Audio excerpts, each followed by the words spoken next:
Hello. Good morning. Oh dear. Ooh. Oh dear. I look way worse than I even imagined. Good morning. Hi there. Hi V. Yeah, I have not done my hair. I'm not awake. Blech. And I got this nice pimple. Thanks, V. You're too kind. How are you this morning? What am I gonna say? Oh yeah, I managed to smash my thumb in a drawer this morning, so off to a great start. Not this thumb, the other one.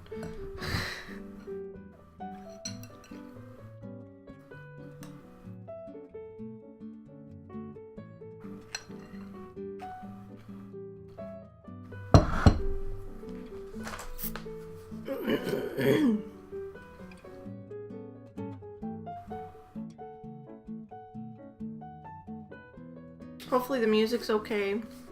Let me know about the volume. I'm also broken out because hormones and stress, so we can slap a lot of foundation on my face today. Yeah, I probably should have done that, but I didn't. Okay, seems good. Awesome.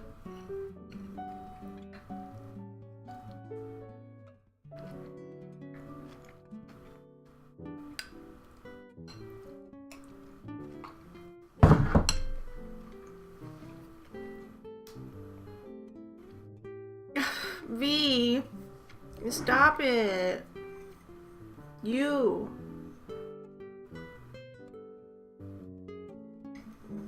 too pretty.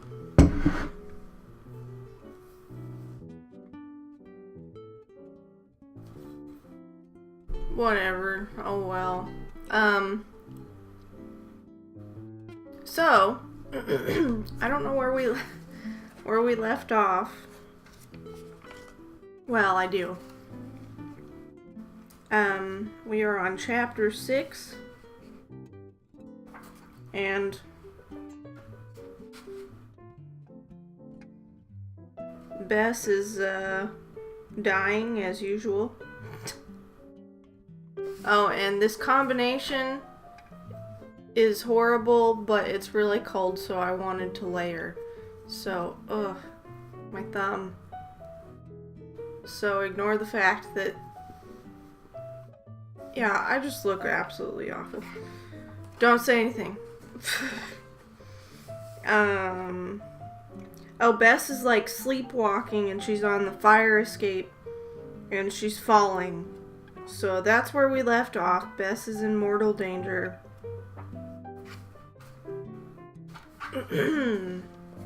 And in between reading here, I'll probably take a bite of cereal.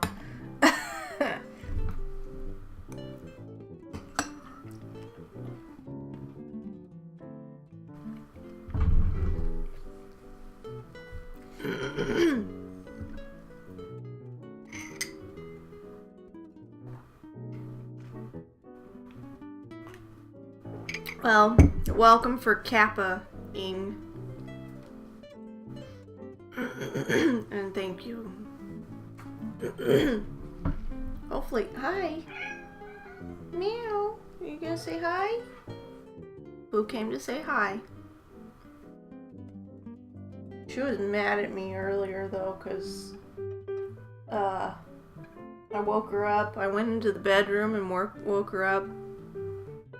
Hi. And I turned the light on and I kept saying, boo, boo. And she meowed at me and looked at me like I was sleeping. Thank you. Yeah.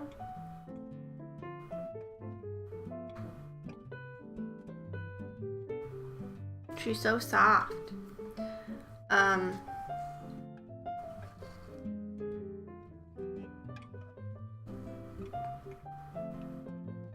I forgot what I was gonna say.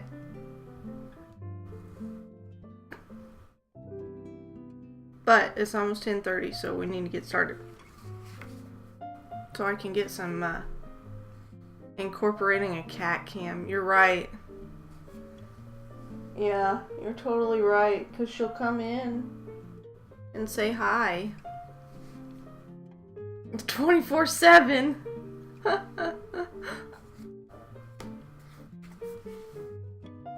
Yeah, I'm gonna have to get another webcam, I guess.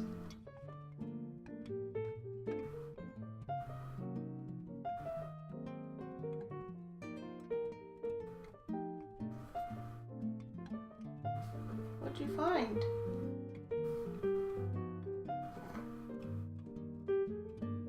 Don't eat it. Hey!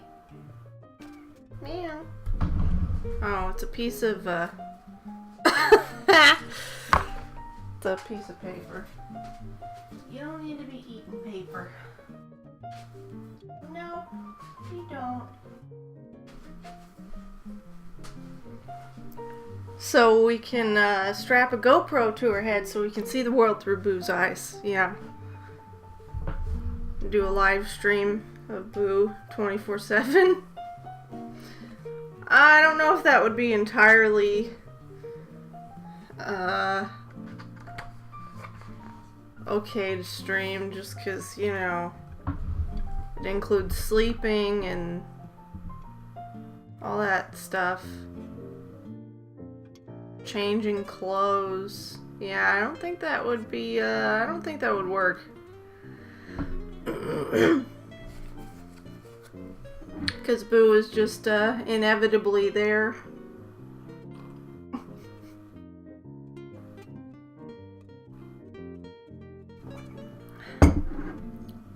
Okay. Without further ado, for real, I need to add that emote. I really do. Chapter 6, The Lost Note. A rope swished through the air and settled neatly about Bess's shoulders. From the hall window above, Nancy drew it tight. Wait, from the hall window above, there should be a comma there. Nancy drew it tight and held the girl back against the ledge. The near fall had awakened Bess. Becoming aware of her situation, she uttered a terrified cry for help and cringed against the wall. "Don't move! We'll get you in a minute," Nancy warned. George and the two men had already lowered themselves upon the fire escape. With Nancy aiding from above by the skillful use of her rope, they managed to reach the frightened girl and escort her back to the bedroom. George slumped down in a little heap. "I was never so frightened before in all my life. Nancy, if you hadn't thrown that rope when you did, I'd surely have been killed." "That was just a little trick I learned a couple years ago at Shadow Ranch. Fortunately, I didn't miss my aim." After the two attendants had left, the girl plied Bess with questions. "I have no more idea than you have why I did it," Bess told them ruefully. "As far as I know, I've never before walked in my sleep. I suppose it was because I was so upset about the wreck. And I had such an awful nightmare." "What was it like?" George asked, curiously. "Oh, I can't remember the first part of it, but some dreadful animal seemed to be pursuing me. Then the dream shifted, and I thought someone was after Nancy's papers." "That was because I mentioned them just before you went to sleep," Nancy smiled. "I suppose so. Anyway, I thought I'd get up and put them in a safer place. I remember going over to the dresser. The next moment, I woke up to find myself on that ledge." Bess shuddered again at the realization of what might have happened to her. Being reminded of the precious deed to her property, Nancy glanced toward the dresser, expecting to find her purse where she had left it, but it was not there. "Bess, you don't suppose you actually picked up the pocketbook, do you?" she inquired anxiously, looking about the room. Almost at once, she saw the purse lying open on the carpet and snatched it up. One glance inside revealed that the deed was missing. "Oh, what have I done?" Bess exclaimed in distress. You don't suppose I actually took your papers and hid them somewhere, do you? It begins to look as if you did, Nancy was forced to say ruefully. George was struck by a sudden thought. I seem to recall that Bess held something white in her hand when we first saw her standing on that ledge. Perhaps she dropped the deed into the garden. Yes, and I noticed something flutter to the ground just as I threw the rope, Nancy added with reviving hope. I'll find out if it's lying in the garden now, George declared. She crossed over to the window and peered down. Involuntarily, she emitted a low exclamation of dismay. What is it? Nancy cried, springing to her friend's side. She caught a glimpse of a man retreating down the alley. I saw him pick up a paper from beneath the window, George announced tensely. I was too startled to call out until he had moved away. Oh, Nancy, I'm just as sure as anything that it was your lost deed. It's useless to go after him, for he's too far away now, Nancy said in a discouraged tone. I suppose the paper is lost, and with it my chances of ever claiming my Canadian property. It's all my fault, Bess accused herself gloomily. If I had the money, I'd pay you for that land. Nancy squeezed her chum's hand. Don't feel bad about it, Bess. After all that's happened tonight, the property doesn't seem as important to me as it did before. But to think that I deliberately threw away your papers. I don't understand how I could have done such a crazy thing, even in my sleep. There's a possibility the deed will be returned, Nancy remarked thoughtfully. At any rate, I'll run an ad in the paper tomorrow. The man who picked up the document may see it and apply for a reward. Bess felt too upset over the entire matter to go back to sleep. Since it was almost 5 o'clock, the girls finished their dressing and sent downstairs for hot coffee. As soon as the dining room opened, they had breakfast. Yet, despite Nancy's attempts to keep up a cheerful conversation, a feeling of deep gloom prevailed. At their first opportunity, the girls dispatched an advertisement to the local paper, offering a reward for the return of the missing deed. Scarcely had they finished telephoning than the hotel clerk called them over to the desk. I have good news for you at last, he told the girls cheerfully. Our friends have been saved, Bess gasped. Yes, Mrs. Donnelly and Miss Chappelle are both at the Good Hope Hospital. They're not seriously injured? Nancy questioned anxiously. I couldn't learn that. The best thing for you to do will be to hire a car and drive out there.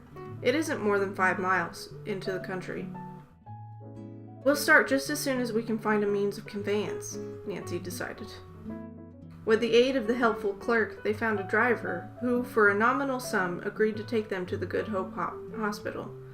As they were leaving town, Nancy caught a glimpse of the newspaper office. Stop here just a minute, she directed the driver, and explained to Bess and George. I want to run in and see if my advertisement has been copied correctly. She vanished into the building to return within a few minutes, a letter clutched in her hand.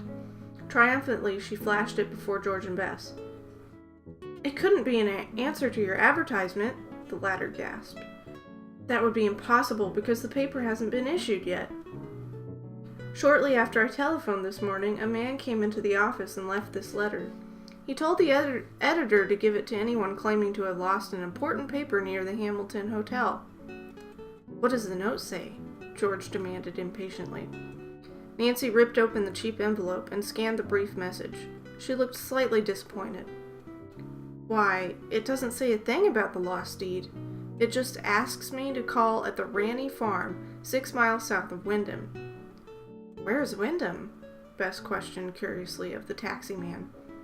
This is Wyndham, the driver informed her, a tinge of scorn in his voice.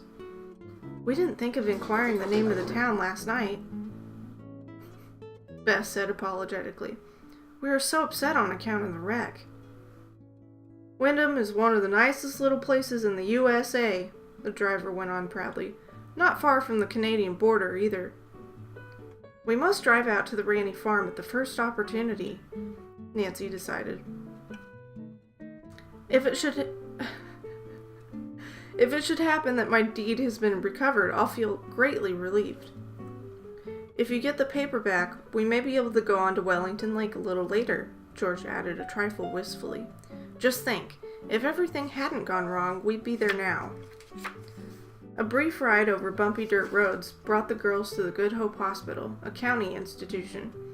Entering the lobby, they anxiously inquired for their friends. Mrs. Donnelly is doing very well, they were informed by the girl at the desk. Unfortunately, we can't say as much for Miss Chappelle. She has been seriously injured and is suffering from the loss of a great deal of blood. The girls were led into Mrs. Donnelly's room. The patient was overjoyed at seeing them. I couldn't sleep last night for worrying about you, the woman declared. Had one of you been injured, I never could have faced your parents. And we spent the night worrying about you, Nancy smiled. I don't wonder you did, for I was whisked away to this hospital almost before I knew I had been hurt. I had just gone to the dressing room when the crash came. I was thrown to the floor and must have lost consciousness. In any event, when I came to, I was in a car being transported to this place. I learned later that I was the first person taken from the wreck. Are you feeling better? Nancy inquired. Yes, indeed. The doctor tells me I'll be able to leave here in a few days. The girls talked with Mrs. Donnelly a while longer. Presently, a nurse came to warn them that they must not tire the patient by remaining over their allotted 15 minutes. May we see Miss Chappelle? Nancy asked when they were again in the corridor. The nurse hesitated.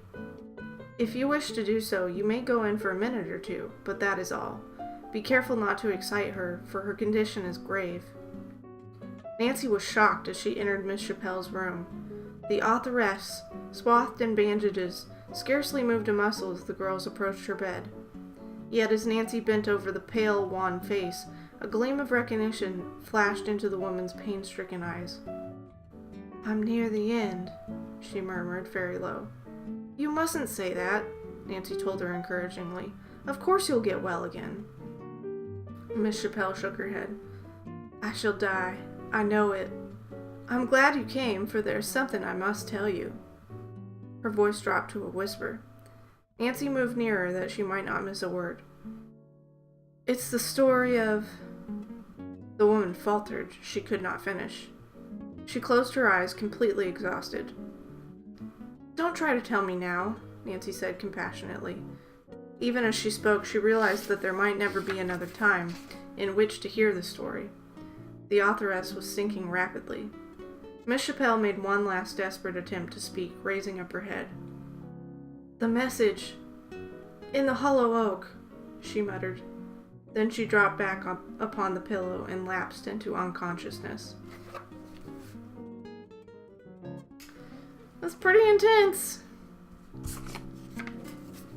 Pretty dark.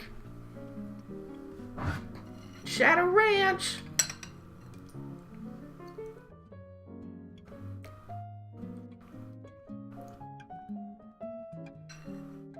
Wyndham is right next to Hilton. Da-doy.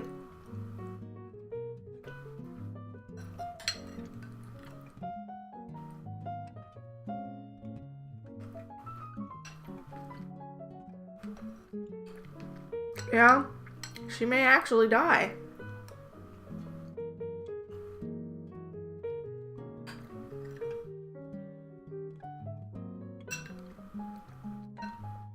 You know, which is a bit gruesome for the Yellowback books.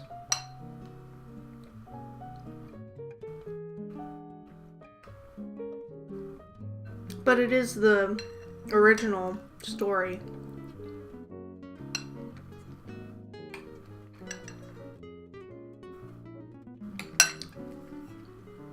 I don't know if I have the original date. 1935.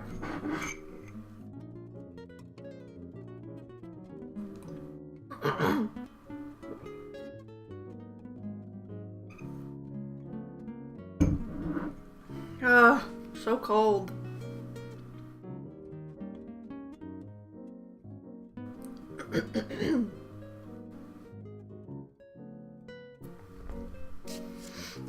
Okay, we shall continue.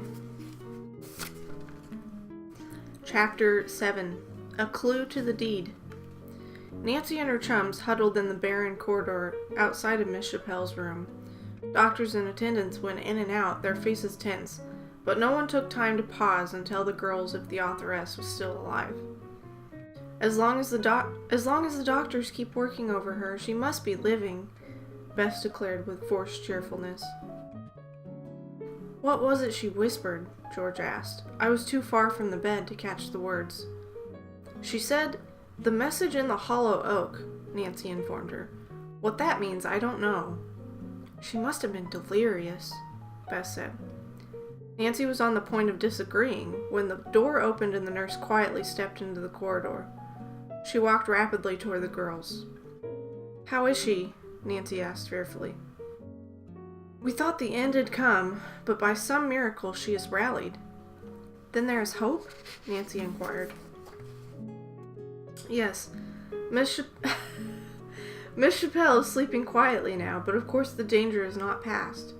If you are acquainted with her friends or relatives, I suggest you wire them immediately. Nancy was forced to acknowledge that she could not provide the hospital with the names. However, she was struck with a sudden thought. Miss Chappelle came from Hollywood. It's possible that someone in the moving picture colony knows of her family, or you might get in touch with one of the magazines for which she writes. Thank you for the suggestion, the nurse said gratefully. We'll try both leads. Since they could be of no assistance by remaining at the hospital, the girls returned to the Hamilton Hotel. What are our plans to be? George asked gloomily, as they discussed matters in their room. Shall we return to River Heights? We shouldn't go away and leave Mrs. Donnelly, Nancy said. Anyway, from what the nurse told me, I rather think she'll be able to travel again in a few days.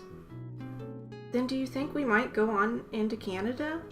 Bess questioned eagerly. If Mrs. Donnelly fully recovers, I think we can. That is, if I get my deed back. Of course, without the paper, it would be foolish of me to go on to Wellington Lake. Why not drive out to the Ranny farm this afternoon? George proposed. I had thought of it. We're not doing Mrs. Donnelly or Miss Chappelle any good by remaining at the hospital, and the excursion will help fill in our time. The girls were a trifle worried concerning their finances. Although their parents had given them ample funds for the journey to Lake Wellington, they had not figured on additional hotel bills and frequent taxi fares to and from the county hospital. Nancy suggested that they might save money by engaging a car and driving it themselves. However, they were less enthusiastic about the idea when they saw the old automobile that was assigned to them. Do you think it will hold together long enough for us to get to the Ranny farm? Bess asked doubtfully. That car's been running for nearly 10 years now, the owner informed her, irritated by her manner. You're the first folks that ever complained about it. Oh, we're not complaining, Nancy said hastily. If you'll show me how to start the engine, I think we can manage very well.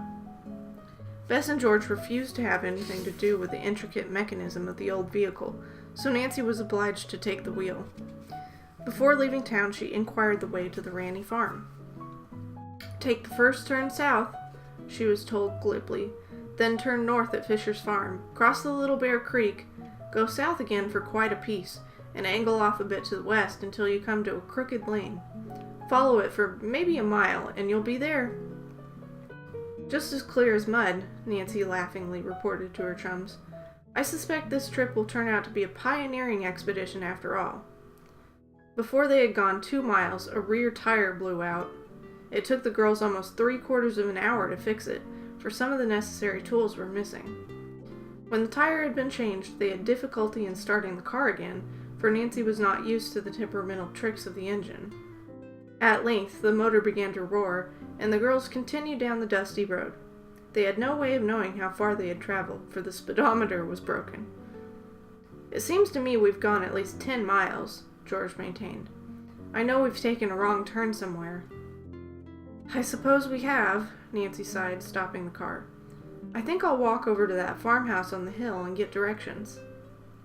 Unwilling to be left behind, Bess and George insisted upon walking with their chum, who proposed that they cut through a pasture to save time. They crawled under a fence and struck out across the fields. Only after they had gone quite a distance did they notice a bull quietly gazing in the far end of the field. Oh, Bess squealed in fright. Let's turn back. It will be farther to the road than to the house, Nancy pointed out. That old bull won't hurt you, George teased. He isn't even looking this way. But as she spoke, the animal raised its head. Terrified, Bess started to run. Her red sweater infuriated the animal. With a snort of rage, it came toward the girls. Run for your lives! Nancy shouted. The three girls raced madly for the fence. Heavy hoofs pounded behind them. As she glanced over her shoulder, Nancy saw that soon the bull would be upon them. They might reach the fence, but they would never have sufficient time to climb over it. Hurry and you'll make it, a masculine voice shouted. The girls noticed a big wooden gate and could see a farmer who was swinging it open for them. They darted through, fairly collapsing at his feet. Then the gate slammed after them and they were safe. What do you mean by frightening my bull? The man demanded crossly. The girls stared at him, then burst into laughter. We thought it was the other way around, Nancy managed to say, as she tried to regain her breath. Didn't you see that sign on the fence that said to keep out? We didn't see any sign, Nancy maintained. We were driving along the road and noticed your house. We wanted to ask the way to the Ranny farm and thought we'd take a shortcut through the field. It was the farmer's turn to stare. You're at the Ranny farm now, he said. And are you Mr. Ranny? Nancy questioned. The man who left the letter at the newspaper office? Yes, I am. Who be you? Nancy told him her name and introduced her chums. The farmer softened considerably after they explained their mission. Yes, I have the paper safe in my house, he admitted. I was taking the milk and some produce to town earlier in the morning when I saw the document lying on the grass. Soon as I looked at it, I knew it was something important, so I wrote that letter and left it at the newspaper office. Figured someone would be advertising before long. I'd like to give you a reward, Nancy promised. The farmer looked as if he had been insulted. I don't want any reward. You're welcome to the paper if it belongs to you. Oh, thank you, Nancy said gratefully. I can prove that it is mine, for it is a deed to my property in Canada. Come along then, and I'll give it to you. He led the girls into a comfortable cottage and introduced them to a stout, pleasant-faced woman who was baking pie in the kitchen. She greeted the girls cordially, chatting amiably with them while her husband found the deed he had put away in the desk. A dreadful wreck, wasn't it? Mrs. Rainey began conversationally. Indeed it was, Nancy agreed. We were in it too. She then told of their experiences. The farmer's wife listened spellbound. I feel so sorry for the poor passengers who were hurt, Mrs. Rainey said sympathetically. I said to my husband this morning, I only wish we might do something to help. Perhaps you can, Nancy returned, as a plan occurred to her. Before she could tell what it was, Mr. Rainey came with the deed. Here you are, Miss Drew. I'm glad to be able to accommodate you. I wish you would accept a reward. The farmer shook his head stubbornly, so Nancy did not urge him further. Won't you all stay to dinner? Mrs. Rainey asked cordially. We're having steak that we butchered ourselves. The delightful aroma of food cooking was too much for Nancy and her chums to resist. After a little urging, they gratefully accepted the invitation to remain. The girls were not mistaken in thinking that Mrs. Rainey was an excellent cook. The food she served was plain and substantial, but well seasoned. Her guests paid her many fine compliments on it. Hi. Nancy was eager to show her gratitude for the return of the lost deed. As she prepared to leave, she mentioned the plan which had occurred to her. You spoke of wanting to do something to aid the unfortunate passengers who were injured in the wreck, Mrs. Rainey. As it happens, we have a friend who is slightly hurt. She is at the Good Hope Hospital now, but expects to leave within a day or two. She should go to a place where she can have a complete rest. If you could care to have her here, I'm sure that some arrangement might be worked out. Ooh. I should indeed be glad to have her come here, Mrs. Rainey said without an instant's hesitation. They could be serial killers. Yeah, I know, Boo. It's scary. The 30s were a different time. I don't mind saying we need money, and this is a quiet place for an invalid. We have plenty of milk and eggs. Then I'll talk over the idea with her and let you know, Nancy promised, turning to leave. When Mrs. Donnelly was informed of the plan, she grew more than enthusiastic. Although Miss Chappelle's condition remained unchanged, the older woman had improved rapidly. The doctors agreed that she might leave the hospital whenever she wished. Hi. As soon as I put you up here, you're gonna go off. You don't like being on this chair with me. I'm almost done with this chapter. Hold on. Yeah. Then we'll take you down to the farm tomorrow, Nancy promised her. I know you'll love the place, for it is very clean and pleasant. At 3 the next afternoon, a comfortable touring car brought Mrs. Donnelly and the girls to the Ranny place. Nancy was delighted to find that the invalid seemed highly pleased with the surroundings. However, when Mrs. Ranny came hurrying out of the house to greet the party, the girl was destined for a severe shock. Mrs. Ranny, this is Miss Donnelly, said Nancy pleasantly. The only response to her introduction was a chilly silence. The two women were staring at each other, bitter hatred in their eyes. Take me back to the hospital. Oh, take me back to the hospital, Mrs. Donnelly ordered sharply. Never in the world will I stay here. Okay, end of chapter 7. Hi.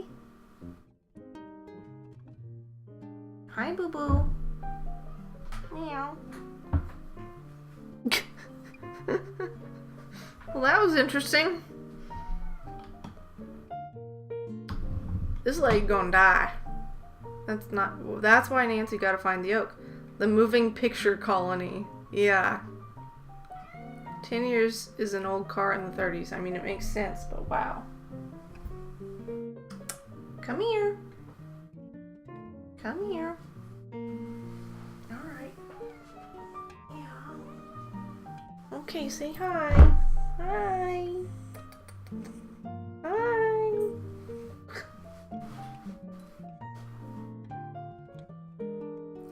Farmer man, help them not die. I want to hit 50 hours before March. Flex. In theory, I should stream 8 hours before March. There's something comforting about going to into a place that smells like cooking food. Serial killers, Nancy. You never know. I know, Boo needs me now. Mrs. Donnelly, what is up? Obviously, they have some history. Are you purring? Are you happy?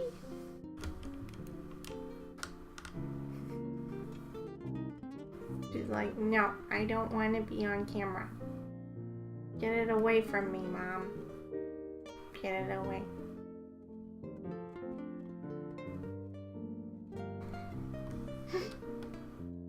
V says hi. Happy Sita. I'm just gonna shut up. Happy kitty. Yeah, happy kitty. Who's gonna get white hair all over my blue shirt? Yes.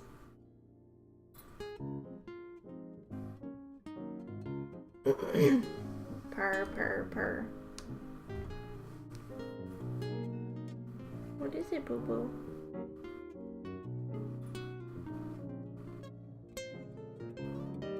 She's purring. Can you hear her? Probably not, I would think.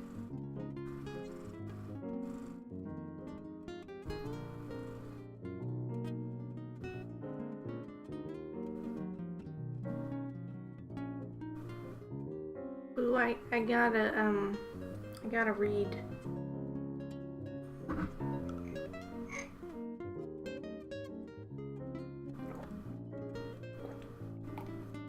You can hear her a little? Wow. You're a loud purrer. Yes, you are. Do you see me? Hi.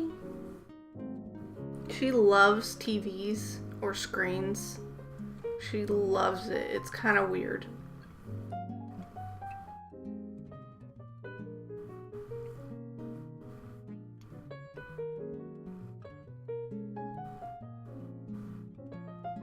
think she's happy now. We'll see how long this lasts, though. Because she can't really lay down in my lap in this chair.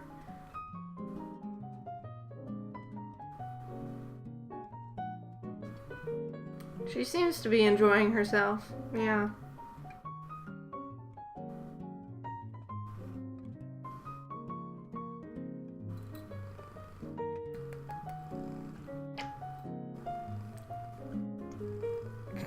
I'm a cat lady now. It's kind of weird. Except Boo's really a dog. She loves tummy rubs. Like, that's her favorite thing. And most cats do not like that. And she's not aggressive whatsoever.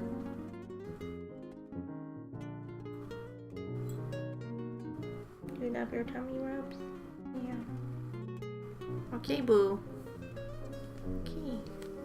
It's time to read. Yeah, and you're gonna put your face all over the book. I had a cat named Frank as a kid who was a dog in a cat's body. Yeah, that's how Boo is. She's pretty much a dog. Like, he went outside to go to the bathroom and would bark at the door. Oh my gosh. Wow. That's a little bit more dog-like than Boo. I think it's also hilarious that you had a cat named Frank. My hair matches my shirt. Was it named after Frank Hardy? Or was it just circumstance? Coincidence.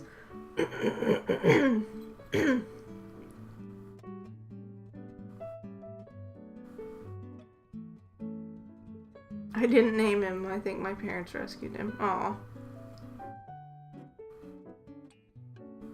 What is it? What do you see? Okay. We shall continue on. 2 to 6. Aw. Chapter 8. An ancient feud. Ancient.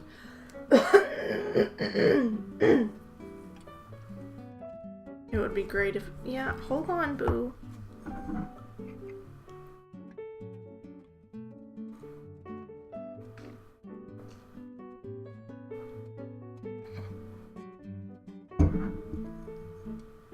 Oh my god!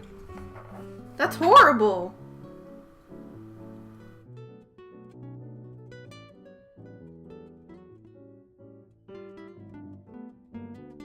That's terrible. I'm so sorry.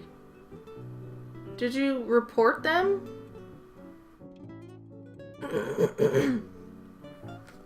Horrible people. Okay. I don't know why I'm so...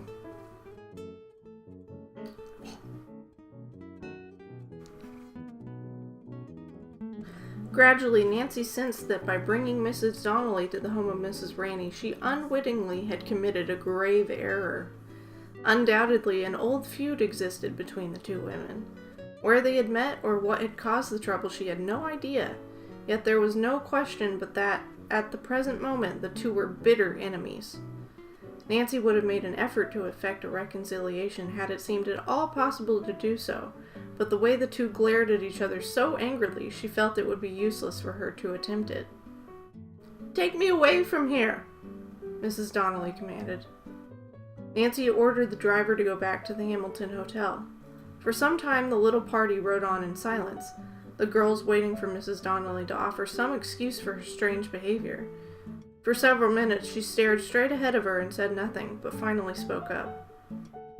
"I never expected to see her again in my life," she presently murmured. The chums waited expectantly. Then she went on, a slightly bitter note in her voice. "Her father and mine were rivals years ago at Wellington Lake. They had trouble over a tract of timber." "And is that the reason why you harbor this ill feeling toward Mrs. Rainey?" Nancy probed gently. "Mrs. Rainey? Is that her name now? I knew her when she was a girl. Neither of us was married at the time. I guess it was natural that we should dislike each other when our fathers were at such swords' points. Probably the fight would never have been so bitter had it not been for money. Okay, bye. Told you she would leave.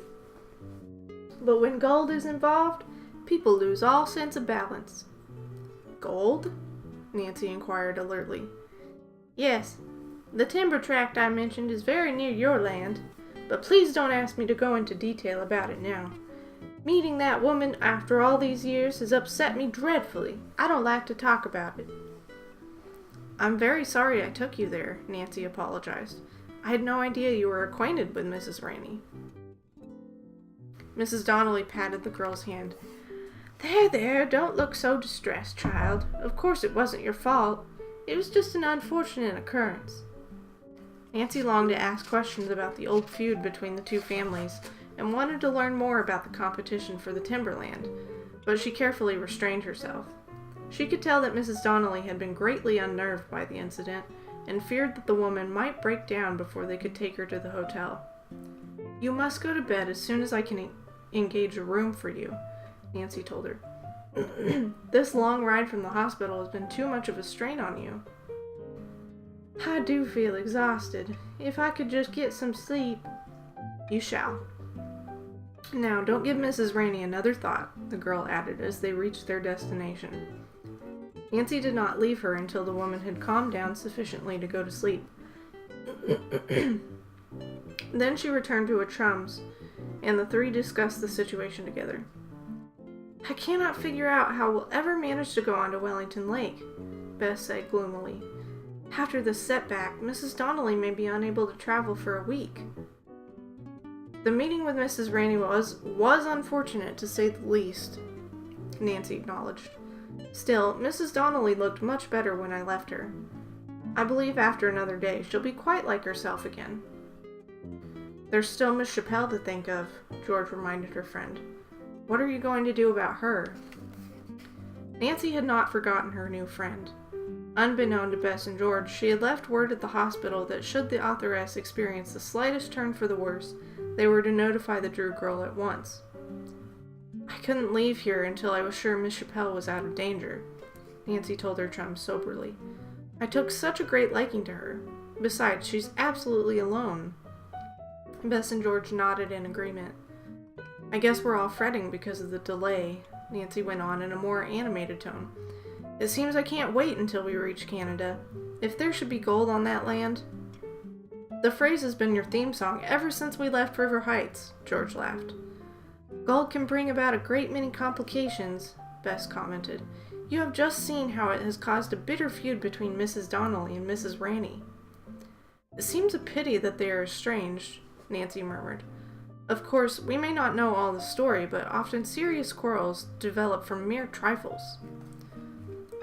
It was almost time for the mail to be distributed. After discussing the situation a while longer, the girls descended to the lobby.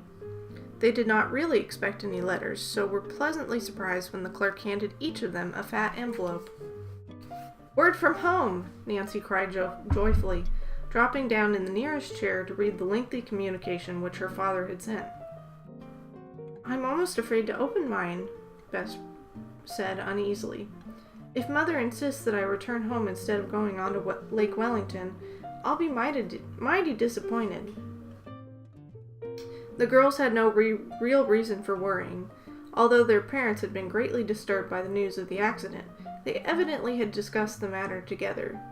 They had concluded that since the girls were so near the Canadian border, it would be much better for them to remain where they were until Mrs. Donnelly should fully recover, when they might continue according to their original plan. Everything is fine now, Nancy declared in relief. Father sent me some more money. If our expenses should mount up faster than we expect, we'll still have plenty of funds. Carson Drew had added a brief note of warning to his somewhat lengthy communication. Be sure, he wrote, to keep a sharp lookout for Tom Stripe and Raymond Niles. I have reason to believe that they have left River Heights. Nancy reread the paragraph, recalling that Bess had maintained she had seen Niles at the time of the wreck. Had the men planned to follow her to Canada? The thought troubled her. Why are you scowling? George demanded with a laugh. Bad news from home? Nancy's face relaxed. No, I was just thinking about something. Nothing important, I guess. The girls were starting toward the elevator when the clerk motioned for them to return to the desk. A telephone call for you, Miss Drew, he said. Nancy went into a nearby booth. As she took down the receiver, she found herself connected with the Good Hope Hospital. Miss Drew, you asked us to notify if Miss Chappelle's condition had changed. We should like to have you come to the hospital without a moment's delay. Has she taken a turn for the worse? Nancy inquired anxiously. Yes. The doctors have decided to operate. It's the only hope they have of saving her life. I'll be there in a few minutes, Nancy promised. She returned to her chums and quickly explained to them the situation. I must leave at once. I don't know when I can get back, so perhaps you two should stay with Mrs. Donnelly in case she needs someone. We'll look after her, George promised. Oh, I do hope Miss Chappelle rallies from her operation. 15 minutes later, Nancy reached the county hospital and was sent directly to the upper floor where she was met by Miss Chappelle's day nurse. How is the patient? Nancy questioned. As well as can be expected under the circumstances. She's rational now and wants to talk to you before she undergoes the operation. That's why you were called here. Take me to her, Nancy said. The nurse led the way down the silent corridor. Opening the door to Miss Chappelle's room, she motioned for Nancy to enter. End of chapter 8. Hi, Lexi. Welcome for lurking, joining. Yeah, they got fined by the city when my dad reported them. Well, that's good. I hope it was a big fine. That's just terrible.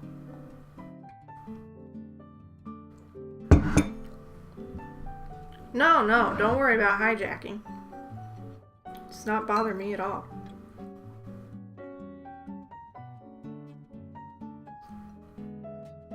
Good morning to you. How are you, Lexi?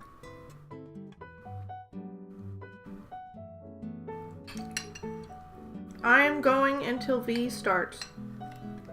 So another hour.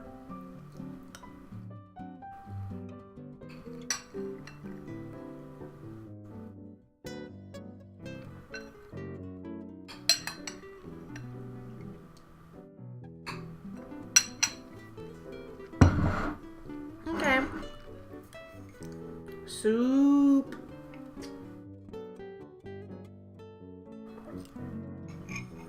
Be safe heating up that soup. I'm gonna go get my booties. And I might get more tea. So, I will be right back as well. I'll leave you with some music.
Okay, I've returned.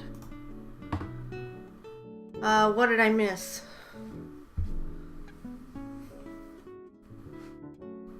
You're gonna go get your booties? Oh, booties. Enjoy soup! Keep trying to get Kawaii to follow more indie peeps, but she's picky. Think she follows V, NC, and Terror, and maybe N.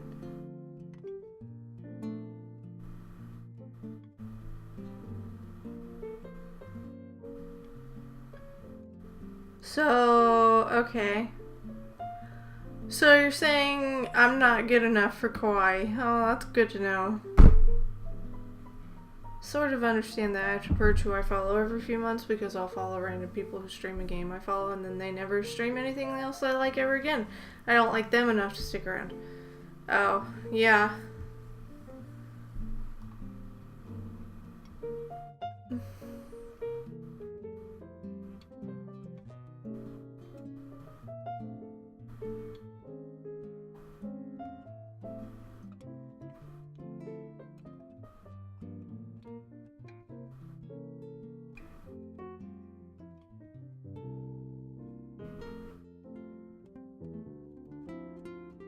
Well, I mean, that's what works best for me. I don't understand why that would stop somebody from following, but to each their own. I mean, whatever.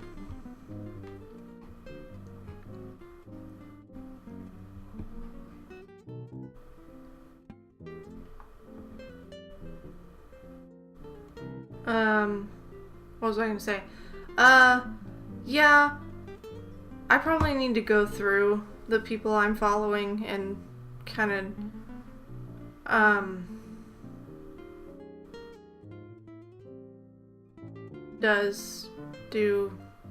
can't think. Kind of do what you said, V, because, I follow a lot of people and most of them I don't watch. And meh, I don't know why.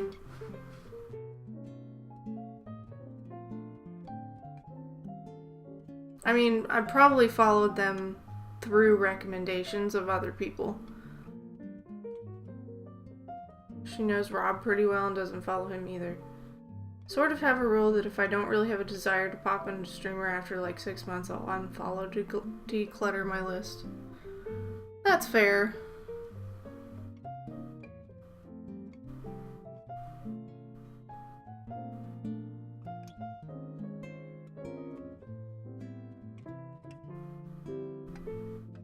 Okay, well let's continue with the story. Chapter 9, The Message in the Hollow Oak.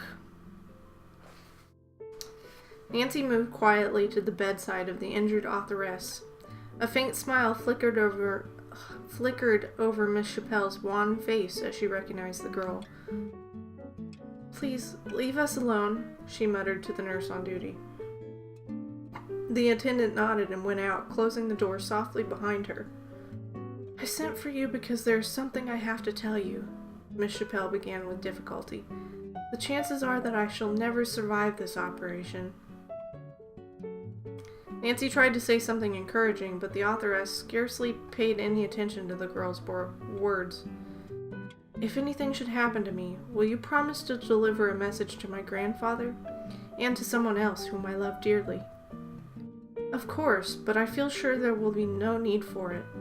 You will recover in a little while and be able to take the message yourself." Miss Chappelle shook her head sadly. "I fear that I shall never see my beloved Canada again." "Canada?" Nancy questioned. "But I thought your home was in Hollywood." "For years it has been. However, I was born in Canada. My real name is Annette Chapp, although few people know it. My parents died when I was only 6 years old. Until I was 16, I made my home with my grandfather, Pierre Chapp." "And is he still living in Canada?" Nancy probed gently. "I have not heard any news of him in many years. I do know that if he is still living, he makes his home in the same log cabin. It is 15 miles from Lake Wellington, deep in the woods. Anyone can direct you there. If he's still alive, I'll find him, Nancy promised. A faraway expression crept into Annette Chap's misty gray eyes. Grandfather Pierre must be almost 70 years of age, but he has always been healthy and strong. How I should love to see him again.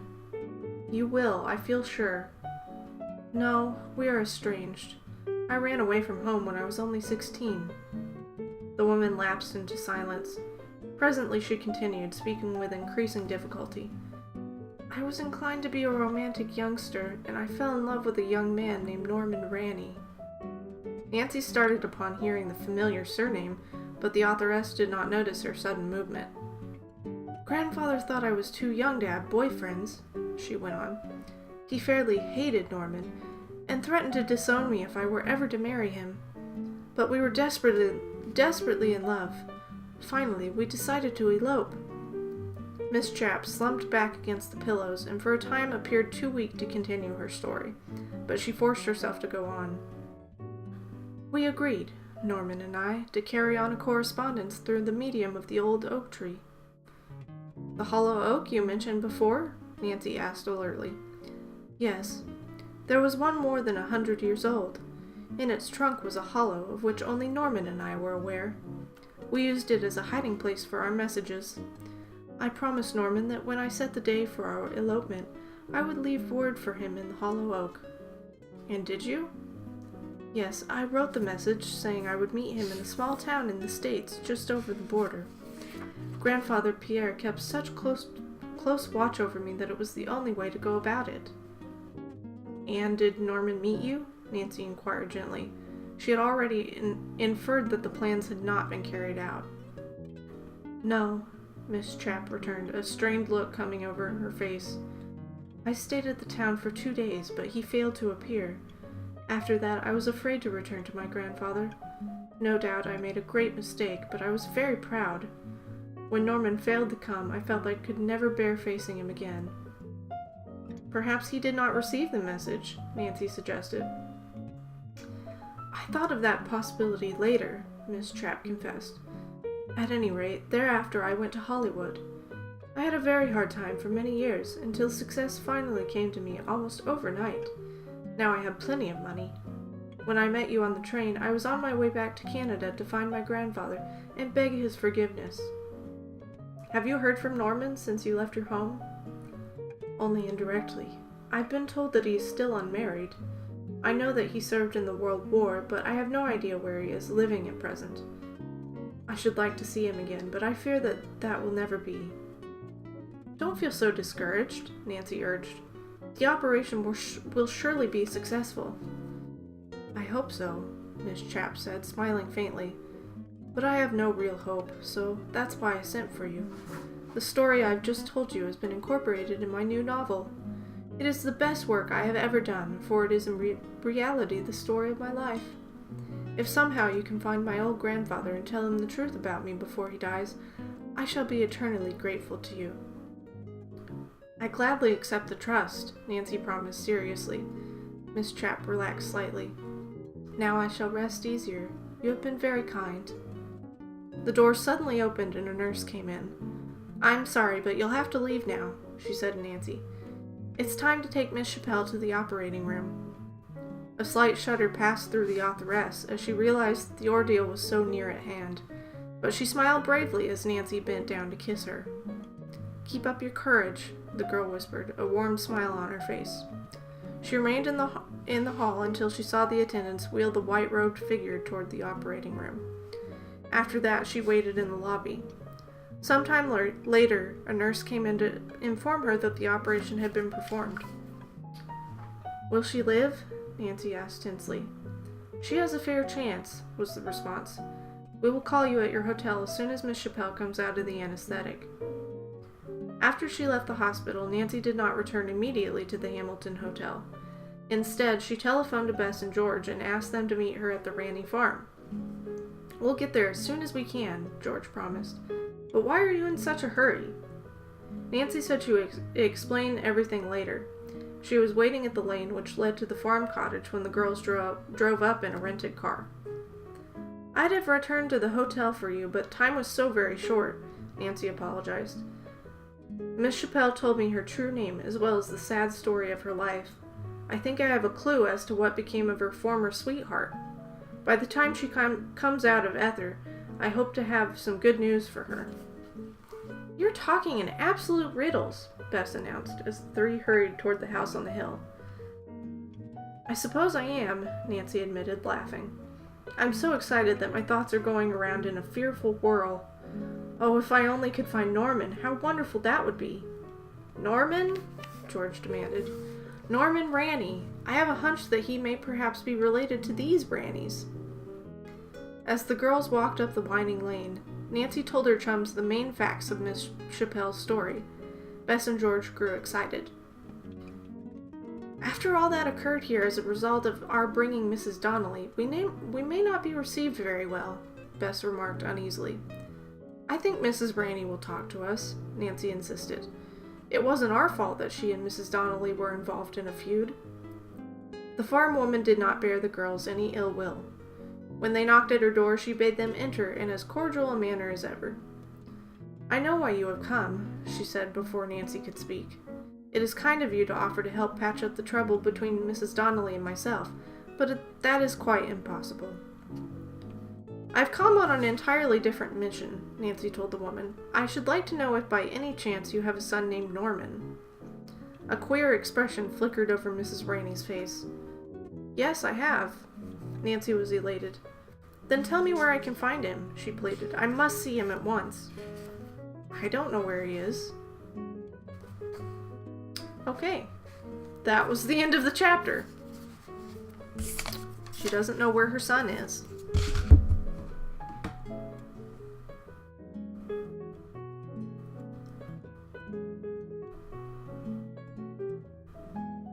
$133. That's too many.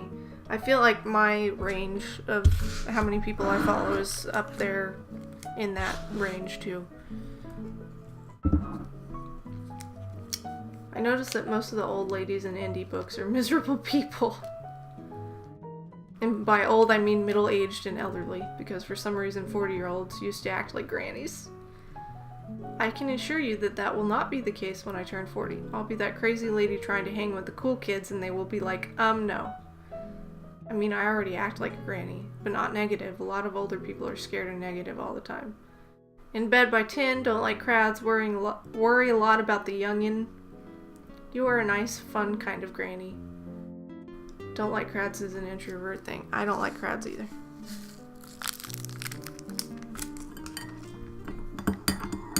Okay, I'm gonna go into actual lurk mode to get ready for my own stream, but I'm still listening. Welcome for lurking. Thank you for being here as long as you have.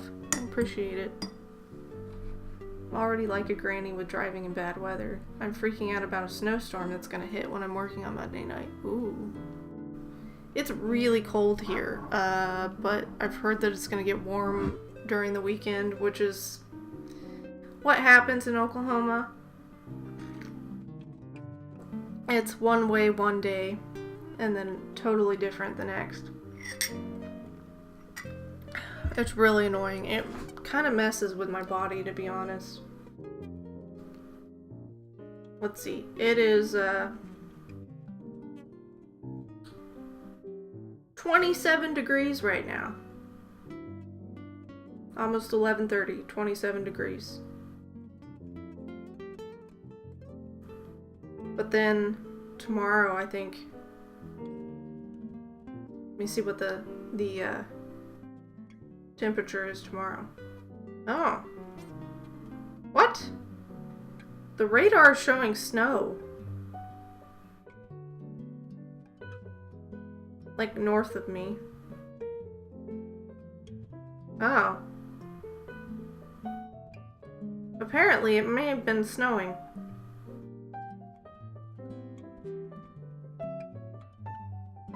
Okay, 30% chance snow. The high is 39, and tomorrow it's gonna be in the 50s. I got 14, I win. You definitely win. It's just being in the 20s during the day is pretty cold for us, so I kind of want to peek outside and see if it it's doing anything. I mean, I doubt it, but...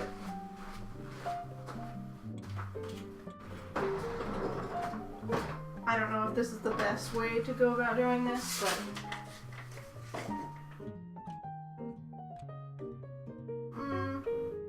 I mean, if it's doing anything, I can't tell. It's just kind of gray. Yeah.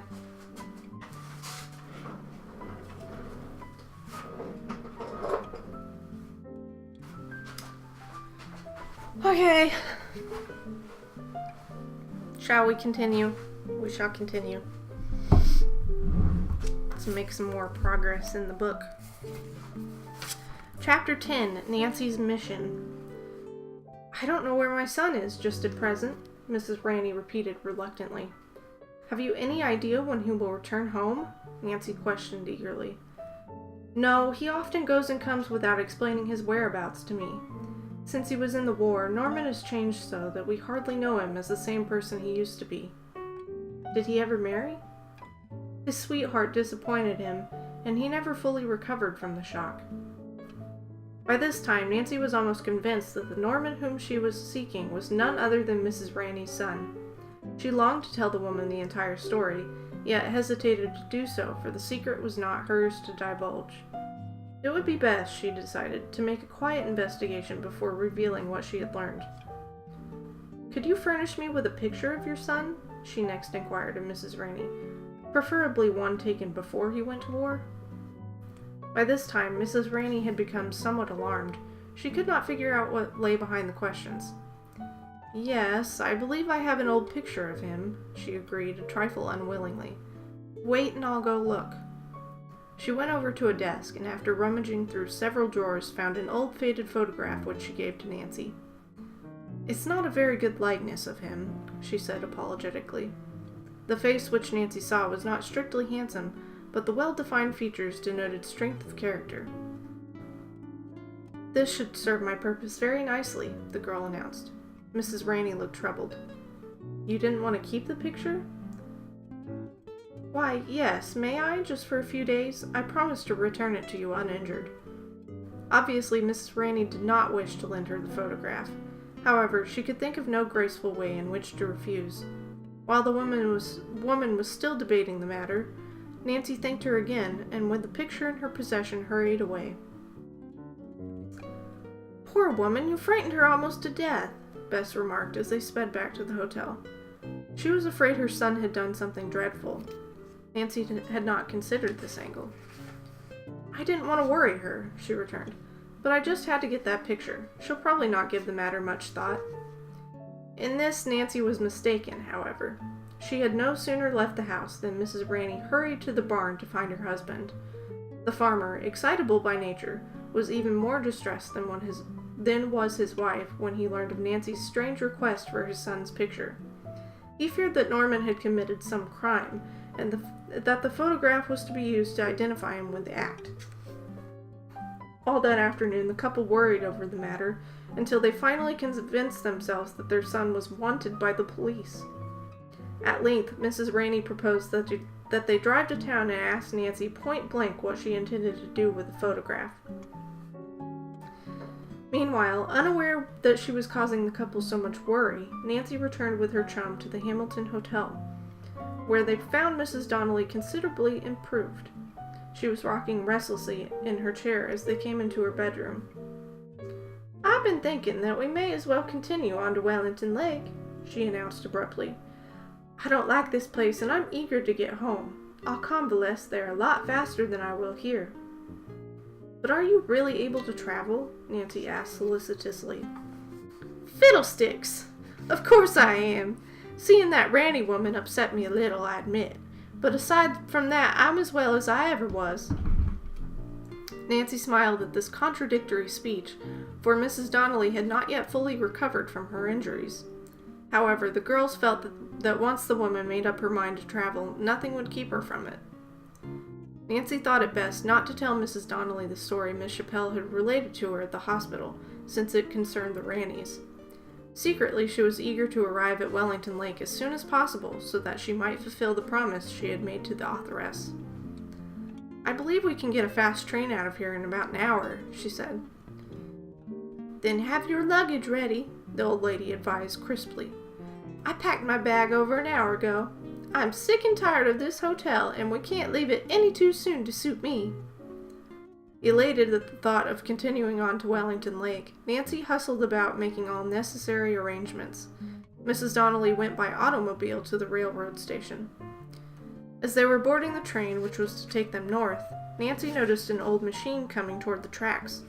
It did not occur to her that the occupants, Mr. and Mrs. Rainey, were hastening to the station to talk to her. After the train was well underway, Nancy saw to it that Mrs. Donnelly was comfortably settled in her berth, which had been made up early. Then with her chums, she retired to the observation car to read a magazine. I wonder how Miss Chappelle is getting along, Bess meditated. It was too bad we didn't have another chance to see her before we left. Yes, Nancy agreed, but the nurse told me that after the operation she would be unable to have visitors for several days. I feel that I can help her best by going on to Wellington Lake. Learning that the train was scheduled to make a lengthy stop in half an hour at a junction, the girls discussed the possibility of telephoning long distance to the hospital and inquiring about Miss Chappelle's condition.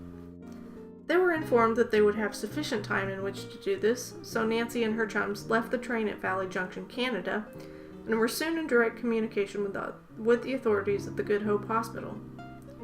Great indeed was their joy to learn that the authoress had rallied after the operation, and was now resting easily. V, if you're here, just a quick question. Do you know which book or books inspired Train? Because I'm curious if this one had to do anything with it. Great indeed was their joy to learn that the authoress had rallied after the operation and was now resting easily. With that worry off my mind, I'll be able to enjoy the trip north, Nancy said in relief, as she and her chums swung aboard the train again. Just think, in the morning we shall arrive at Wellington Lake. Until the last gleam of daylight remained, the girls sat out on the observation car platform admiring the rugged scenery. The hillsides along the tracks were thick with jack pine. The fragrant air was steadily growing cooler. Time to turn in, George suggested as the hour grew late. I'm as drowsy as an old tabby cat, Bess yawned. It must be the change of air. The cousins arose to go to their berths. Nancy, however, lingered behind. I'll be along in a minute or two, she promised. For almost an hour, she remained alone on the observation platform, listening to the monotonous click of the wheels over the rails. She felt thrilled and excited. Lake Wellington, what a magic sound! I'll be there tomorrow, she told herself over and over. Perhaps I'm foolish, but I can't help but feel that besides aiding Miss Chappelle, I'm to have a glorious vacation as well. At 8 o'clock the following morning, Nancy was restrapping her bag when George burst into the dressing room to tell her that the train was rapidly approaching their destination. I'm all ready, George. I'll be with you in an instant. 10 minutes later, the train pulled into Wellington Lake, and a porter aided the party to alight. Mrs. Donnelly had telegraphed ahead that she was coming, so a car was waiting to take them all to her boarding house. Well, I asked which books inspired Train.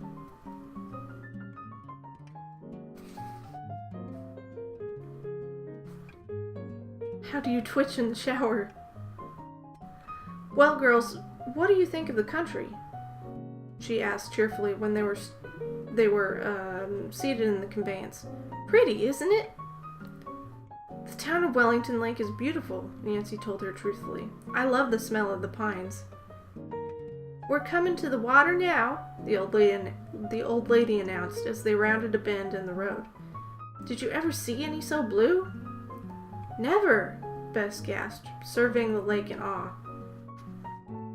The fishing is good here too, Mrs. Donnelly went on proudly. Toss in a hook almost anywhere, and you'll catch perch or pike. Plenty of trout, too. I believe I'll have very little time in which to fish, Nancy said doubtfully.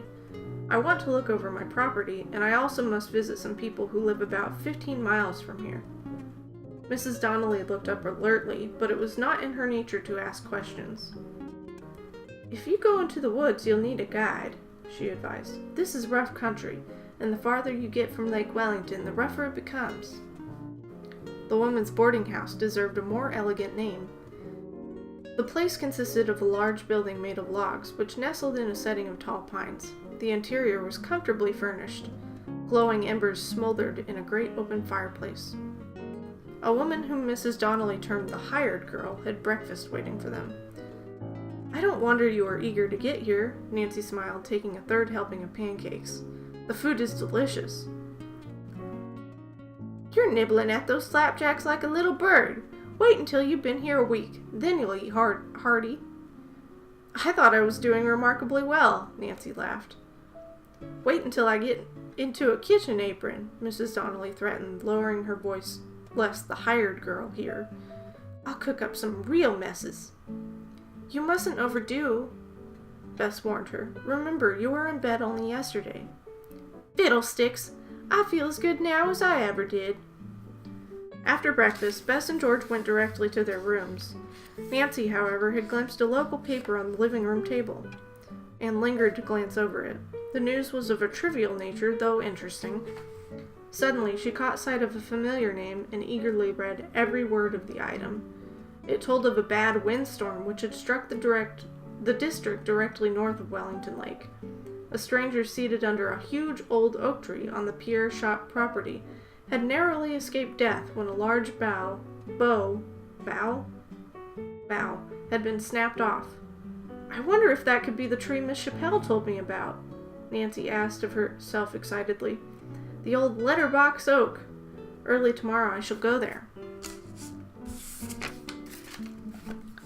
Train is based on Hardy Boys' Nancy Drew super mystery. Okay. Thanks for letting me know.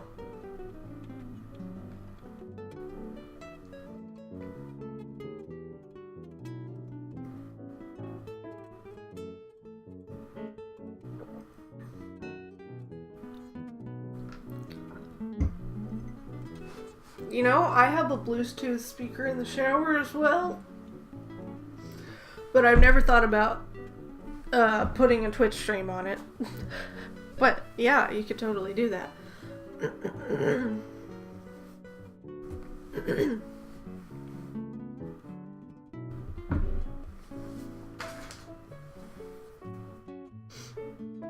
My eyes are kind of sleepy.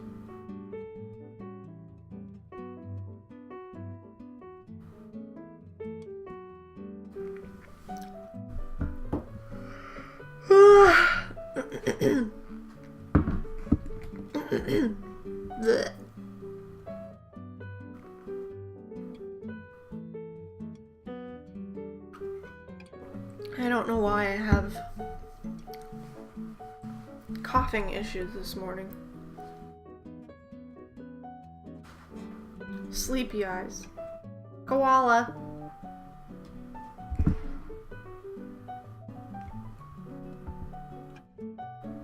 No, I don't want to open Twitch. I just want to see what that notification was. Oh. See, went live.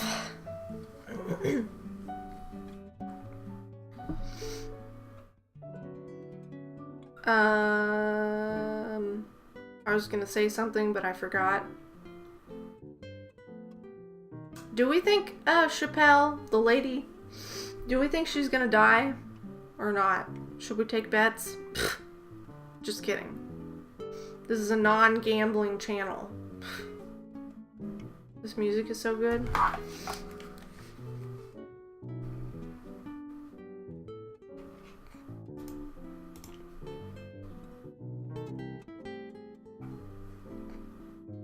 Relaxing jazz and bossa nova music for work, study, wake up.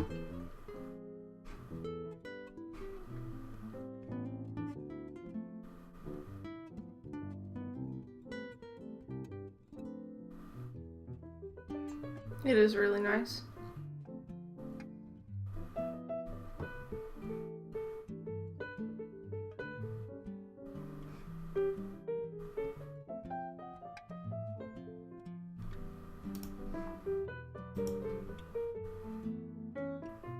We could add gambling, and eventually I do want to add rewards for pirouettes, but I need to work on that. It's just another thing I want to work on for the channel. I vote she's gonna die.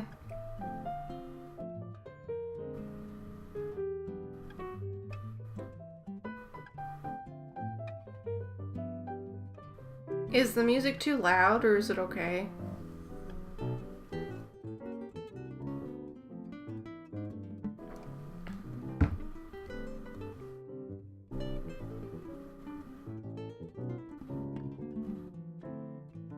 You'll get there. Music is good for me. Okay, thank you. Yeah, there's a lot of things I want to do. I want to figure out how to do sound effects, because everybody has that, and I haven't looked into it yet. I want to vamp up my emotes. I need to add the page sip emote. I don't know, I need to do... There are a lot of things on my list. And I could spend all day working on it, but, you know, there's a lot to do in a day, so.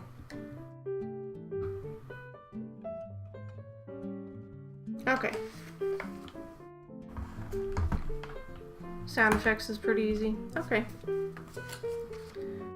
Let's try to get at least maybe 2 chapters in. We'll do at least another one. So, Chapter 11, Into the Woods. The next morning at breakfast, Nancy spoke of her desire to visit the Chap property. She was relieved when Mrs. Donnelly offered some practical advice without asking leading questions. Pete Atkins is one of the best guides in this part of the country. For a very reasonable sum, he'll furnish you with a boat and all necessary equipment, as well as cook your lunch for you. Must we go by boat? Nancy questioned in surprise. That would be the only sensible way. The Chap property has a corduroy.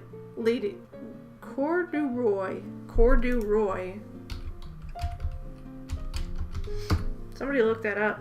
Corduroy road leading up to it, but I know that you will find the route tedious. By boat, you will have a far more enjoyable time. I think the water trip would be lots of fun, George remarked. Well, hardly that, Mrs. Donnelly smiled, for you must make 2 portages between lakes. However, it will be a worthwhile experience. How can we get in touch with Pete Atkins? Nancy inquired. I'll make all arrangements for you if you wish. When would you want to start? As soon as possible. Mrs. Donnelly glanced at the clock. It is late now, but if Pete works fast, you might get away by 9 o'clock. That should give you ample time to reach your destination before nightfall. Then we'll not return until tomorrow, Nancy told her. I won't know how long I'll be detained after I get there. I'll not worry about your safety as long as Pete Atkins looks after you, Mrs. Donnelly assured her. Arrangements were soon completed, and the girls went to their rooms to dress for the trip. When the guide met them at the boat landing, he nodded approvingly as he saw that they wore riding breeches and knee-high shoes. Take good care of my girls, Mrs. Donnelly cautioned him. The best ever, he grinned. Pete had brought along a small kicker motor. As the little boat shot across the lake, the girls thought that the journey was to be both a rapid and a pleasant one. They soon arrived at the first portage, and there the motor was left behind. We'll carry only paddles and the grub, Pete explained as they set off through a narrow forest trail. I have a canoe hidden at Lake Stewart. Each of the girls had a light pack to transport. Before they had gone a mile, however, their burdens seemed to have taken on at least 20 pounds additional weight. They were overjoyed and relieved when they came within view of sparkling blue water again. Pete drew out a red canoe from the bushes, where it had been cleverly hidden. Bending over to launch it, he gazed with interest at a fresh footprint in the sand.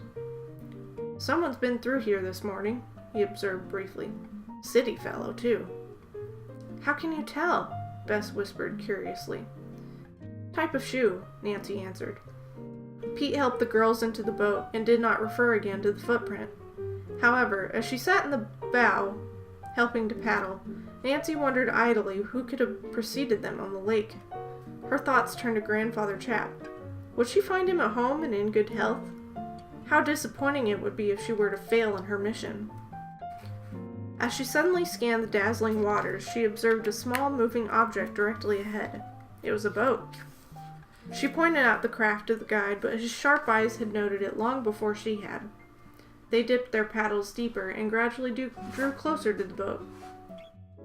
"It looks to me as if they're trying to keep well ahead of us," Nancy commented, a trifle puzzled. 2 men were in the canoe.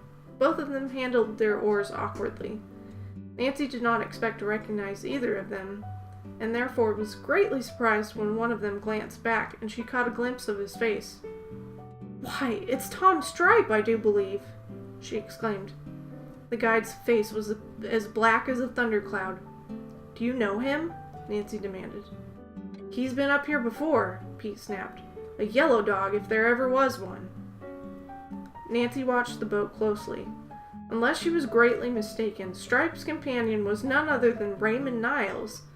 Had the 2 men purposely trailed her to Wellington Lake? She was afraid that trouble lay ahead of her. The 2 men were aware that they had been seen, and accordingly took to their oars with a will. Soon they had disappeared behind a bend in the lake, where they were hidden from view. When Nancy and her party reached the spot a few minutes later, they saw no sign of the other boat. "That's queer," she murmured. "I wonder where those men could have gone." Her eyes swept the shoreline, but the canoe was nowhere to be seen. However, it would be a very simple matter to conceal the craft among the dense bushes and pine trees that lined the water. Perhaps Niles and Stripe came up here only to fish," Bess observed optimistically. Optimistically, you mean naively. "Mrs. Donnelly told me this is one of the best fishing places in Canada." "They won't get much of a catch by hiding in the bushes," the guide returned grimly.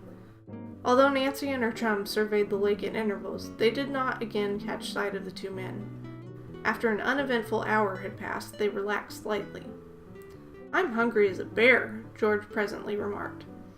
The local guide smilingly pointed the canoe toward shore. "We may as well stop for lunch. This is as good a place as any." They pulled the craft up into the sandy beach and unloaded their knapsacks. The girls looked on admiringly as Pete built the fire. Then he took out a battered coffee pot and a smoke-blackened skillet. Soon the air was fragrant with the odor of bacon and potatoes frying. The girls were ashamed of the amount of food they were able to consume. At home they might have scorned such simple fare, but after this morning's paddle, even coarse bread tasted delicious.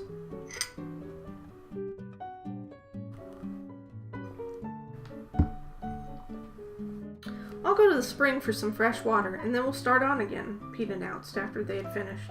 "He's gonna disappear." Nancy and her chums were clearing away the refuse when they were startled at hearing a slight noise in the bushes. "Who's there?" Nancy called out sharply.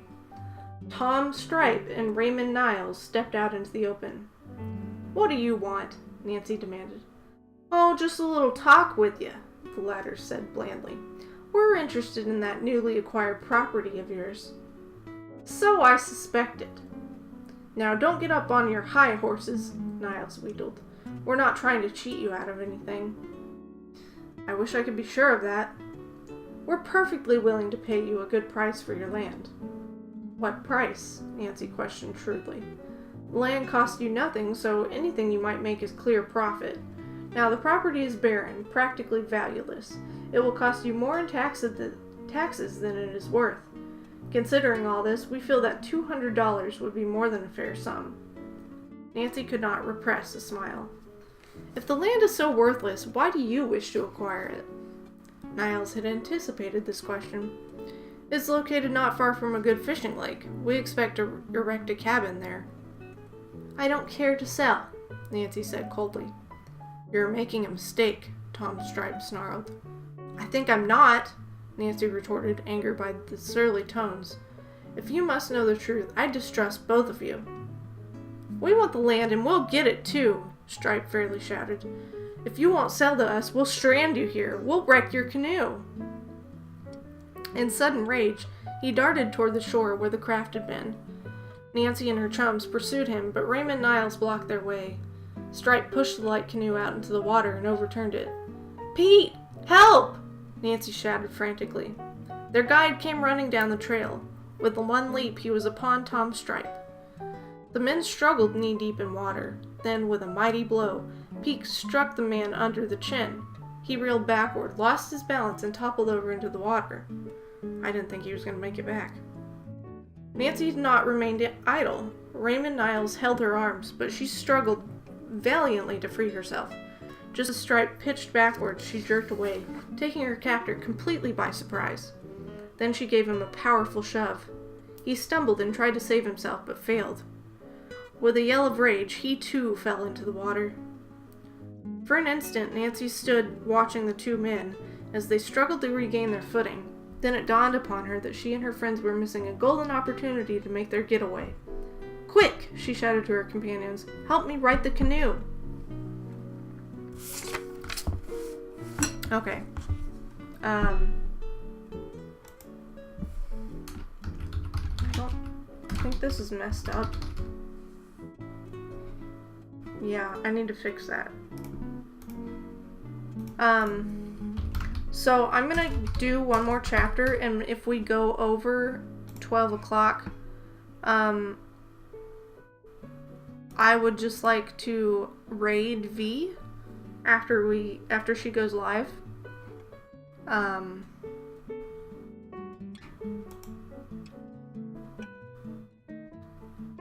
No, I know what corduroy is, but the way they used it, they were talking about a road, a type of road, and I'd never heard that used in terms of a road. So I thought that was kind of weird. I'll fix that later. Yeah, right?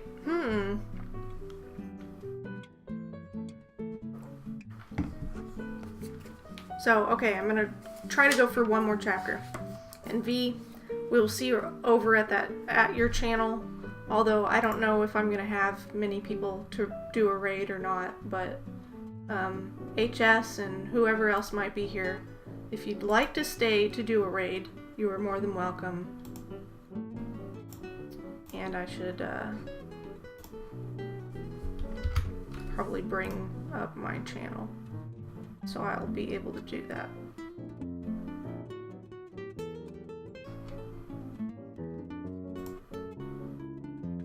Okay.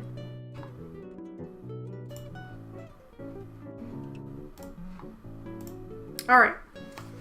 Chapter 12, The Overturned Canoe. Bess and George were too startled to obey, but Pete splashed out into the lake to help Nancy recover the floating craft. With a deft movement, they flipped out most of the water from the canoe. No, I know what corduroy is. I know it's a fabric, but the issue was they were using the word to define a road, a type of road, not a fabric. So that's why I was confused. I know what corduroy is. With a deft movement, they flipped out most of the water from the canoe. By this time, the cousins had caught up the knapsacks, and now jumped into the boat, which Pete steadied for them to get in. As soon as Nancy was in, he took his own place at the stern. 3 mighty sweeps of the paddle, and the 4 were well beyond reach of Niles and Stripe, who stood neck-deep in water, glaring after the escaping party. "I'll get even with you for this," the latter shouted, shaking his fist. "If I ever see you again, I'll give you a worse ducking," Pete called back. Niles gazed after the canoe ruefully, but there was an admiring look in his eyes as they rested upon Nancy Drew. He was forced to acknowledge her pluck, and she was certainly very pretty. With the craft rapidly drawing farther and farther from shore, pursuit was out of the question. The bedraggled men gloomily betook themselves to their abandoned campfire, where they piled the wood high and tried to dry their wet clothes. As he was looking around for additional logs, Tom Stripe noticed a slip of paper lying on the ground. Curiously, he picked it up. His face brightened at the sight of it, for it was a notation which Nancy unwittingly had dropped during her scuffle with Niles. The paper gave complete instructions for reaching the Chap homestead. "We're in luck after all," he said to his companion excitedly. Nancy Drew wasn't so smart when she dropped this. Let's see it, Niles commanded. His eyes gleamed as he read the directions. It's a dead giveaway as to where she's going, Tom. Sure, and if we could just beat her there. They have the head start. That Pete Atkins paddles with the precision of a machine. I hate him, Stripe growled. When I meet him again, I'll fix him for throwing me into the lake. Forget your grudge and do a little thinking. How are we going to get to the old man Chaps before Nancy Drew? Stripe's eyes narrowed. I know a trail that leads there, but it's hard going. Let's try it anyway. We have no chance by water. I'll stand a lot of punishment in order to get the best of Nancy Drew. Without waiting for their clothing to dry thoroughly, the two men set off through the woods. Stripe had not exaggerated when he said that the trail would be difficult. It was overgrown with vines and brush, so that in many places they bogged down nearly to their knees. Intent upon their purpose, they kept doggedly on their way. I'm getting good and sick of all this, Niles announced in disgust after several hours of steady tramping. It seems we should be getting there pretty soon. Tom, are you sure you know where we're going? I thought I did. We may have taken the wrong fork back there a mile or so. Niles glared at his companion as he wiped the perspiration from his grimy face. This is a fine time to decide you've made a mistake. I might have known you'd get me into a mess like this. We're in a fine pickle now. Lost in the wilderness and not a living soul for miles around. You're wrong about that, stranger, announced a voice from behind. The men wheeled to find themselves facing a bearded stranger who had quietly stepped out from among the bushes. Who are you? Stripe demanded. Ranny is the name, the man informed him. Norman Ranny.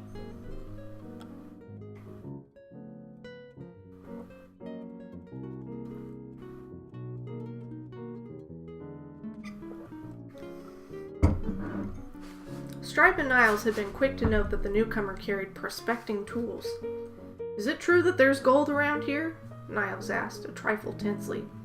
The man studied him coolly. Not here in the woods, he retorted. But along the streams? Tom Stripe probed eagerly. Some say one thing, others say another, was the non-committal reply. Could you give us a bite to eat and tell us how to get to Old Man Chap's place? Niles questioned, realizing that it would do no good to just ask about gold. We're hungry and just about done up. The prospector grew more friendly. You're not far from Pierre Chap's cabin now. If you want to come on to my place farther down the trail, I'll give you some food and show you the way. All right, let's get going, Stripe urged. We're eager to reach there. Why the hurry, stranger? Norman Ranny inquired as he led the way down the trail. Up here we try to take things as they come. Well, that isn't my way, Stripe responded stiffly. If you won't point out the trail... No need to be so quick on the trigger, the prospector drawled. I'll show you the route all right, only I thought you both looked done up and needed a rest. We do, Niles admitted. We're trying to beat another party to Old Man Chap's, and we've been legging it as fast as we could possibly go. Norman Ranny digested this information in silence. A little later, they came within sight of a tiny cabin located in a clearing. The prospector flung wide the door and invited the men to enter. I'll fix something to eat, he offered. It won't take me long. The two sat down and looked curiously about them. The shack was comfortably, though plainly furnished. The chairs and tables were substantial, homemade pieces of furniture. A pair of snowshoes and some animal skins decorated the bare walls. Over the bed there hung the portrait of a young girl. Nice-looking dame, Niles commented familiarly. Norman Ranny bent lower over the stove and pretended that he had not heard what had been said. Queer sort, isn't he? Niles muttered in an undertone to his companion, and Stripe nodded uneasily. For want of anything else to do, Niles drew from his pocket the scrap of paper Nancy had dropped. After rereading the directions, he carelessly tossed the note onto the table. A minute later, in setting down a dish, Norman Ranny glanced at the paper. A name which Nancy had jotted down stood out and held his attention. He reread it to make sure he was not mistaken. Annette Chap? The words seared his very brain. That was the name of his former sweetheart. What's the matter? Niles demanded suddenly. You look sick. Randy stared at him almost stupidly. Where did you get this paper? He questioned. Oh, from a girl, Niles told him carelessly. A girl, Randy repeated, as if in a daze. Niles and Stripe exchanged glances. What was wrong with the man? He acted as if he were not quite sane. Say, I think we'll not wait for food, Stripe said, rising quickly to his feet. If you'll point out the way to Old Man Chaps, we'll not trouble you any longer. And all the while, I thought her dead, the prospector muttered. Could it be I made a mistake? What was that? Niles demanded, bewildered. With an effort, the prospector forced himself to become aware of the two men. I'm very sorry, he apologized. I'll have dinner ready in a few minutes. But we said... Defeated, Stripe sank back once more into his chair. It's of no use, Niles warned his companion in a whisper. He's out of his mind. We must humor him or he may try to kill us. The two crooks scarcely took their eyes off the man as he went on preparing the meal.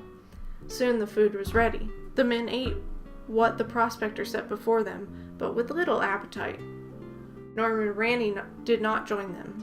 He sat opposite the group, staring moodily into space. His attitude was depressing to his companions. When they had finished with their meal, they arose in obvious relief. Many thanks, Niles said, a trifle too heartily to sound sincere. Now, if you'll point out the trail, Mr. Ranny, we'll be on our way again. The prospector also rose. I'll go with you, he said. There's no need for that, Stripe interposed hastily. We'll find our way easily, Niles added. The trail is winding. There are several forks. We've troubled you enough, Stripe insisted stubbornly. He did not want the prospector to accompany them. Besides, it was not desirable to have a witness to their actions after they should have reached the cabin. It seems to me you don't care for my company, stranger.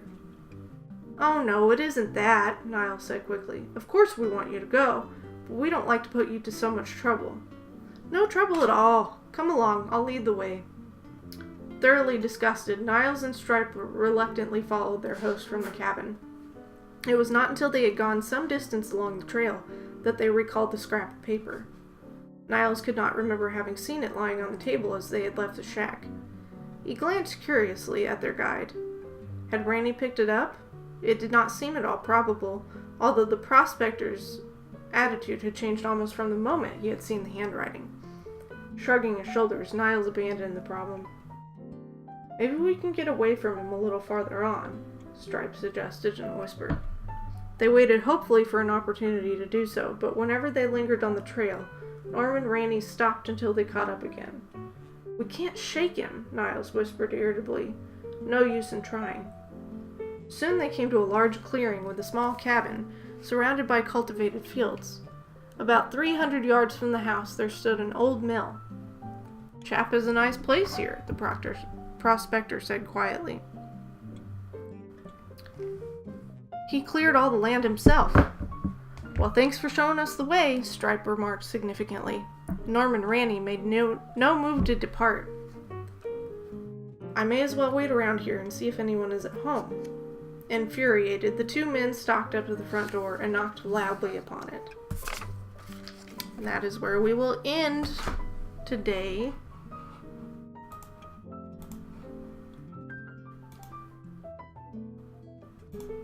And let's see.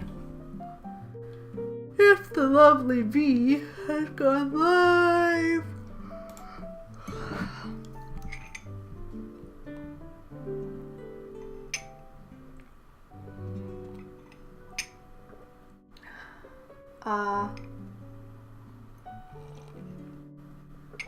It doesn't seem like it.